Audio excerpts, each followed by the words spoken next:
ప్రముఖ సినీ నటుడు అక్కినేని నాగేశ్వరరావుకి అలాగే కాంగ్రెస్ పార్టీకి మధ్య అవినాభ సంబంధం ఉంది. ఇందిరాగాంధీ ఉన్నప్పటి నుంచి కూడా మంచి రిలేషన్స్ మెయింటైన్ అవుతూ ఉన్నాయి.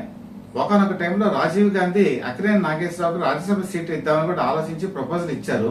కాకపోతే హెల్త్ రీత్యా నేను రాజ్యసభకి వెళ్ళలేదని చెప్పడంతో ఆ రోజు ఆ ప్రతిపాదన వినిపించుకోవడం కూడా జరిగింది. అయితే ఈ ప్రస్తావన ఇప్పుడు ఎందుకు వచ్చింది అనుకుంటున్నారా? నాగార్జున మీద అనుచిత వ్యాఖ్యలు చేసినందుకు మంత్రి కొండా సురేఖ మీద మరి అమల, నాగార్జున వైఫ్ అయినటువంటి అమల ప్రియాంక గాంధీతో ఫోన్ లో మాట్లాడారు. పరిస్థితి అంతా కూడా వివరించారు. ఎందుకంటే ఇది చాలా ప్రతిష్టాత్మకంగా కుటుంబం తీసుకుంది. ఆ వ్యాఖ్యల్ని నాగార్జున కూడా చాలా సీరియస్ గా తీసుకున్నారు. దాంతో ప్రియాంక కూడా అమలతో ఒక భరోసా ఇచ్చినట్టుగా కూడా తెలుస్తోంది. ఈ విషయం మీద నేను మాట్లాడతానని చెప్పి చివరికి పరిణామాలు ఎటు తీసి ఎటు దారికి వెళ్తాయి అని అర్థం కాని పరిస్థితిలోకి వెళ్ళింది. నాగార్జున మాత్రం చాలా బాధతో రగిలిపోతున్నారని చెప్పి సినీ వర్గాలు